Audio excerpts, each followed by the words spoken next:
The Brewhouse was created to capture and share with you the long history of the Genesee Brewery. But the brewery itself isn't half as interesting as the beer and the people who make it.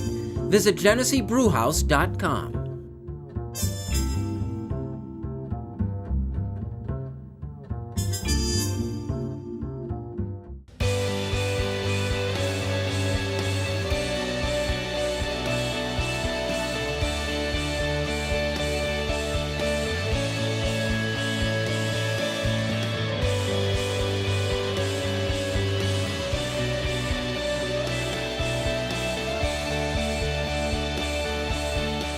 Hello, everyone, and thanks for joining us. This is the Rochester Press Box presented by the Genesee Brewhouse, where they had 6,000 to light the keg tree this year. What a tradition that's become. Yeah. And for a limited time, and I tried this stuff, and it's as good a beer as I've ever had, is the cinnamon cream ale. Just awesome. It was a great time at the Brewhouse, and they're to be congratulated. We'd like to welcome Dan Wesley back in. Thanks, Puck. Our college sports savant from the U of R. Mike Catalana, Pat Duffy co-hosting. Yep. Who are you wearing today? Well, there's no name on it. It's a game-issued jersey from 1994. It's made by CCM Masca, which any Jersey savant knows, the holy grail of hockey sweaters, Masca. Hey, let's talk college sports. While we brought you in here, we got all the football teams playing the bowl games. Did they get the Final Four right? And are you looking forward to seeing these teams play? I think they did get them right. I looked at the SEC championship game as part of the playoff, because Georgia being in that 4th spot, I felt like they needed to win that game. That was a playoff game for them. They came up a little short, and they're out. Oklahoma slides into that spot, and I believe they got it right. It's the only negative thing I've heard is it seems like it's the same teams. They say, this was such a great thing, but the same teams keep showing up in the Final Four. Yeah, I mean, if you go down the list, I mean, sitting at 5, Georgia ended up sitting at 5, Ohio State at 6, and then Michigan 7, UCF 8. So if you look at that, how far down the list do you need to go? You're seeing blue blood after blue blood until you get to UCF. And I think the fact that they ended up at 8 probably leads me to think that maybe we're going towards 8 teams pretty soon. Yeah, how soon do you think? Well, I think because there'll be a lot of push for it, whether it's 6 or 8, because that's also been discussed too, and you give 2 teams the bye. I heard a good discussion about this. They said there's picking the 4 best teams and then the 4 most deserving teams. Because if you look at Georgia and you want to say, are they one of the 4 best? Yeah, you could certainly make that argument. But what are you going to do with Notre Dame? Are you going to say they're not deserving? They played that schedule. They went undefeated. And they deserve to be in there that way. You are not matching them up as the best. You're matching them up who fits the criteria. Yeah, and when you look at Georgia and Ohio State, they had 2 bad losses. You have to answer for those losses. It's funny. You would think more deserving and best would align more than they seem to. They don't always align. Where do you think this is all headed? Well, it's funny. Deserving all depends on where in the country you are listening to sports talk radio, right? Because I got a lot of buddies that work in Cleveland sports talk radio. These are smart guys who legitimately believe that a 29-point loss to Purdue from Ohio State didn't matter because Ohio State's schedule, in their opinion, was slightly better than the undefeated Notre Dame schedule. Like, this is absolutely insane. Even funnier, right, are the folks from Michigan who were trying to justify before they lost to Ohio State why they should have been the number 2 team in the country. Like, it's absolute bedlam, and I think that the folks in college football like it this way because no matter who your team is or how good or bad they are, you can somehow find a way to justify why they should be in a playoff or be in a better bowl game or be playing, what you know what I'm saying. Notre Dame hammers a team in, say, the Orange Bowl and then shoots all the way up, right? 77 Cotton Bowl, it was Texas. Texas was number 1, Notre Dame was number 5. Notre Dame beat them 38-10. Jumped all the way to number 1. That's why you're here. Yeah. Going back to that flawed logic, bring up Michigan and Notre Dame again, right? Like, Notre Dame beats Michigan with their backup quarterback, and before Michigan loses to Ohio State, they're trying to make the argument that they're a better team in that moment. How does that make any sense from an athletic standpoint? And not only did Ohio State lose that game big, they could have, if not should have, lost to Penn State. Could have, if not should have, lost to Maryland, too. They were not overly impressive in that. They did have a great game against Michigan, against their big rivals, but they're fine where they are. This is the Rochester Press Box, presented by the Genesee Brewhouse, and we talk Buffalo Bills next.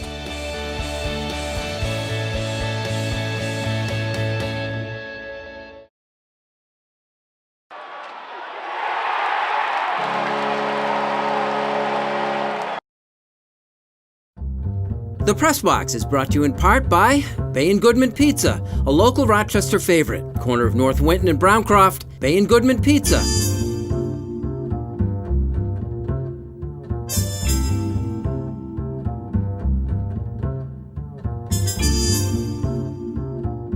Hi, welcome back. Thanks for joining us. This is the Rochester Press Box presented by the Genesee Brewhouse. Time to talk Buffalo Bills, who are favored against the Detroit Lions. You know, the Jets game last week, I said there's still one thing that can make me scream at the set when in a Bills game is when they designate Allen to run. I think there's very few designated running plays. I think he's been running at the opportune times for his actual running plays. When he's making moves, getting down the field. He's been very effective there. That's not where he's taking the hits. He's taking the hits in the pocket. He is getting hammered in the pocket.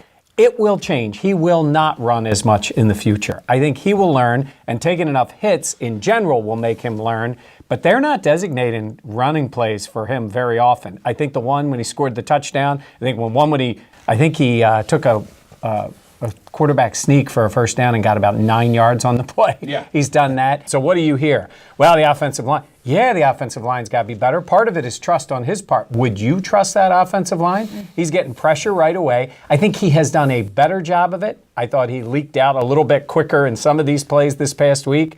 But he's still the reason to watch this team play right now. I think he's tough. I think he'll get a little smarter with some of those, taking the hits in the pocket. He's got to get rid of the ball, but I'm more encouraged by him than almost anything else I'm seeing. What else is there to be encouraged by on offense? Like, the only thing you have is Josh Allen. He's making Robert Foster look like a legitimate NFL receiver. In, 4 games, he's had 2 over 100 yards, a touchdown catch before. I mean, listen, I'm very encouraged by Josh Allen, which I'll get into more later. But, after that game on Sunday, I was more excited about Josh Allen and more terrified of this coaching staff because there are things that they are doing where your mouth is literally dropped open. Like, this kid is doing everything he can. He's sacrificing his body when he shouldn't be to get you a win against the Jets that doesn't matter. And what do? You send your field goal kicker out with a dislocated hip to kick a 54-yard field goal when if you would have went for it and not gotten it, they would have gotten the ball closer to your own end zone? Like, it doesn't make any sense to me. He's gotten a little bit better at the timeouts because he really struggled with that. We know he's been really poor in terms of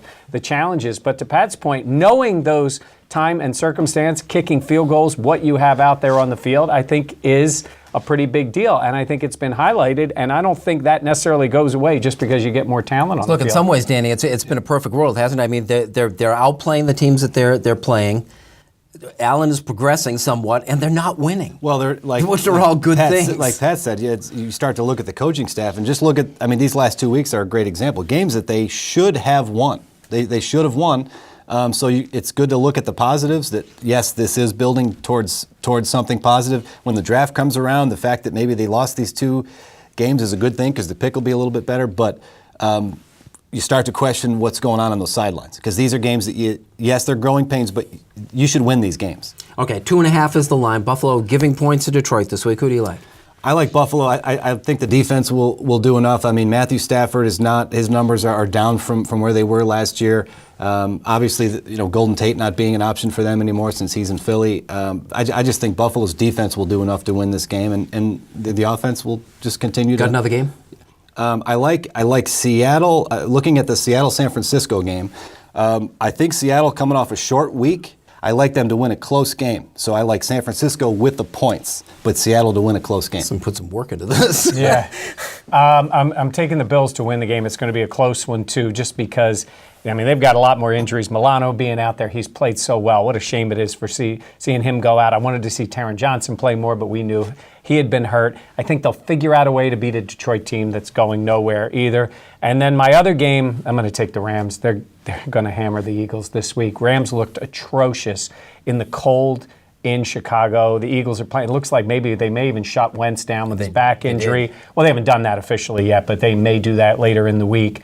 So that could be the case, and the Rams just will have too much. Eagles playing with the 4 of us in the secondary right now, so I think the Rams will blow them out. All right, give me the Bills because they're at home. I like Denver to beat Cleveland, giving 3 points because the Browns aren't ready to win that kind of a game, I don't think yet. Okay, the Milano and Johnson injuries you brought up, and the fact that the coaching decisions are becoming more and more questionable every week leads me to believe the Bills can't win a close game against a team that still has a little bit of something to play for in the Detroit Lions coming to Buffalo. I think the Lions win that game, and the Dolphins are favored by 7 points over the Vikings. It's an advantage of the Vikings.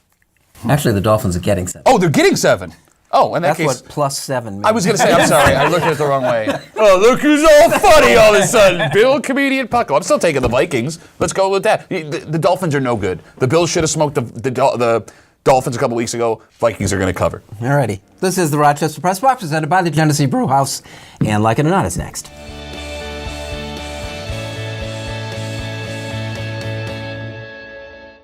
Here's the Press Box trivia question brought to you by Market View Liquor, where exceptional customer service meets an extensive selection. Jefferson Road at 390.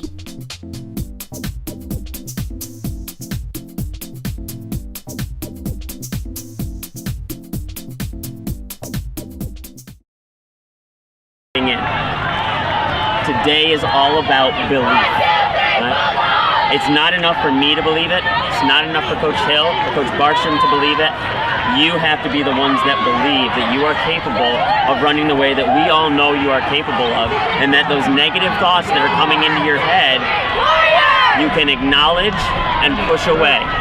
What's your response to them going to be? 5 more meters, 5 more meters, 5 more meters.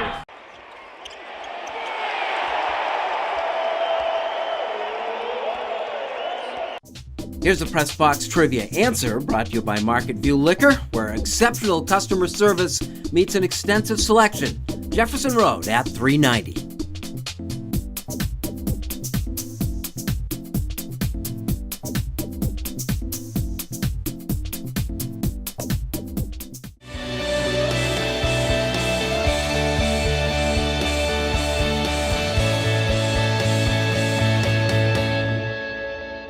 Welcome back. We are the Rochester Press Box, presented by the Genesee Brew House. Like it or not, Syracuse, West Virginia in a bowl game.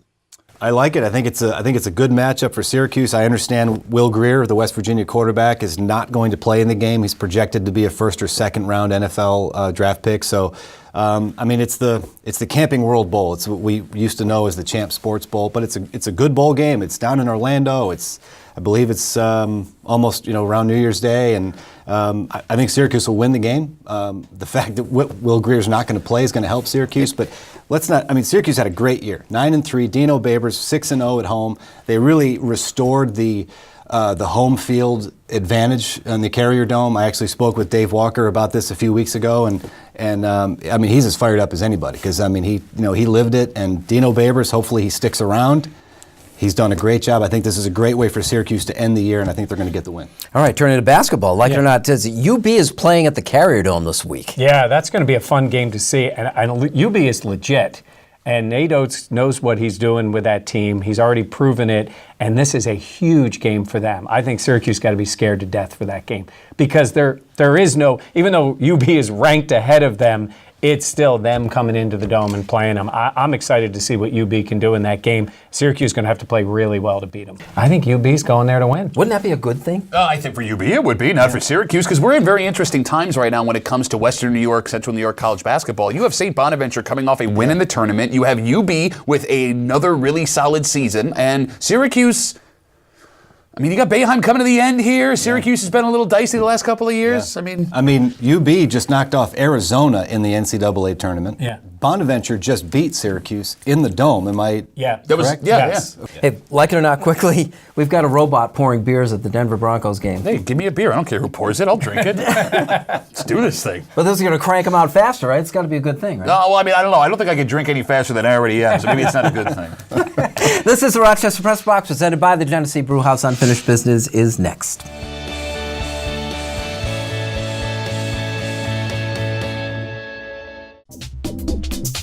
And now here's this week's MVP Experience Stat of the Week, brought to you by Sport Clips, where it's good to be a guy. No appointment ever needed.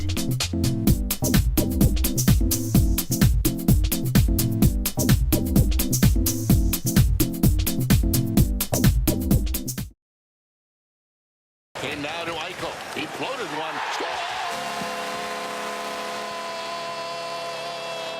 Bacon, egg, cheese. Only one way to make this better. Another one. Dunkin' Go-Tos. Get 2 bacon, egg, and cheese sandwiches for $5. America runs on Dunkin'. Welcome back. Thanks for joining us. This is the Rochester Press Box, presented by the Genesee Brewhouse Unfinished Business. Brought to you by Dunkin' Donuts. America runs on Dunkin'. Pat. I don't get you people sometimes. As a diehard Bills fan, season ticket holder, I care about one thing for the rest of the season, and that's the progression of Josh Allen. So I was shocked on Monday when I opened up the paper and I read a bunch of people and saw a bunch of folks on Twitter and Facebook saying that Josh Allen regressed in that latest game. What freaking football game are you watching? We're talking about this on the break room Monday morning, and a guy's calling me up telling me that Josh Allen's no good because of that performance. Josh Allen was responsible for 84% of the Bills' offense on Sunday. Running and throwing. 84% of that yardage was from Josh Allen. You want to get upset that he's throwing the ball across his body. You do realize that he's literally the only thing the Bills have going for them. And if he doesn't take chances and succeed on a couple of them, they're not going to win a game. Listen, I don't expect Josh Allen to chuck a ball across his chest into the middle of the field when there's a decent offensive line and wide receiver. But right now, why the heck not? There's this idea that somebody has to get the yards and somebody has to score the points, like it is in hockey and basketball and baseball. That's not the case in the NFL. I remember watching Tyrod Taylor throw for 95 yards and the team getting outscored by 40 points, and E.J. Manuel throwing for $125 and rushing for 15. The fact that the numbers are there lets you know the kid can play. And there was no chance, based on last week's performance, that the kid is regressing in any way. 5 years down the road, in a perfect world, is he still not running as much? I mean, it's impossible to stop, right? You cannot stop it. It's what happened with Blake Bortles. It's why the Bills lost that game in the playoffs last season. Yeah, he'll be fine. Alrighty, Dan Wesley, what do you got? Hey, we all know Urban Meyer is a great football coach. 186 wins, 32 losses in his career. I just find it odd that someone so young, he's only 54 years old, has had to retire twice for health reasons. 6 years at the University of Florida, won a ton of games, 2 national championships, also accumulated over 40 documented issues with his players in the Gainesville community, being arrested for things such as drug possession, weapons, violence, domestic violence. After 6 years there, he retires for health issues. I believe it was his heart at that point. Also needed more family time. Spent a year with ESPN as a college football analyst, which I'm sure caused him to spend even less time with his family than he was when he was coaching. Moved on to Ohio State, 7 years there. Wins a ton more games, another national championship. But again is followed by over 36 issues of more issues with his players in and around the Columbus community, with more issues with run-ins with the law. What I find interesting in all this is everywhere that Urban Meyer has gone, he has preached his core values of his program. He did it at Florida and he did it at Ohio State. He even has in Columbus, in the football building, a mural on the wall preaching these core values. These core values, and this is word for word: number 1, honesty. Number 2, treat women with respect. Number 3, no drugs. Number 4, no stealing. Number 5, no weapons. Irby, if you are surrounding yourself with people that need to refer to these core values as to how to conduct themselves, you may have more health issues coming down the road. So remember that a year from now, when you're at USC taking over for the recently fired Clay Helton, bring that sign with you. But just remember, where you crossed out Gators and wrote Buckeyes, now you got to cross out Buckeyes and write Trojans. You'll be a perfect fit out there, like a glove. It does strike me that that's setting the bar pretty low. Yeah. Adam Ottavino is a pitcher, played for the Rockies last year, really effective last season. And he was talking about the game, and somehow Babe Ruth came up. And he said, Just came up. I would strike him out every time he came to the plate. And everybody laughed. And then he started saying, hey, no disrespect. He was one of the greatest, not maybe the greatest player of all time. But look at the way he swung the bat. And then he said, and he drank beer and ate hot dogs, and that's how he trained. Ottavino's right. He probably would. In this day and age, the way pitchers throw, the way the game has changed, what Babe Ruth was or any other player, we're talking about almost 100 years ago playing baseball. But I guess I just have this one issue to think, don't you think things would have changed, whatever talent level Babe Ruth or Ty Cobb or Ted Williams or Mickey Mantle or any other player, much like in other sports, whether it's Bob Cousy or Bobby Orr, might have developed, might have trained differently, might have played differently in this day and age. So you're right and you're wrong at the same time. You can't compare 1920 with 2020, but you got a lot of attention for it. Maybe the next thing he'll get is a job in baseball. I'm still wondering how that line of questioning comes up. Wait a minute. It's exactly right. I mean, yes, he would strike out a guy that played the game the way they did 100 years ago. The game has changed. But you're talking about baseball 100 years ago, where right place, right time, the right guy saw you. Now you're a major league superstar. Whereas today, every stone goes unturned. You could make the argument that Babe Ruth wouldn't even make a major league roster because there's 100 kids from, Sioux Falls, South Dakota that are better than Babe Ruth. If you want to make that argument, it's 100 kids from the Dominican or exactly, right. African-American players playing too. But I get that white part. kid from Maryland can hit a baseball. Now he's the greatest player that ever played. But then you could also say, would Jackie Robinson not be able to play in baseball today? Yes, he would. But you would adjust to the game today. Okay. All right. That's pretty good. This is the Rochester Press Box, presented by the Genesee Brewhouse Unfinished Business. Plus, was brought to you by Dunkin' Donuts. America runs on Dunkin'. Dan, thanks for joining us again. Thanks for insights, guys, as always. Jesus. Thank you for joining us. See you next week with the Rochester Press Box.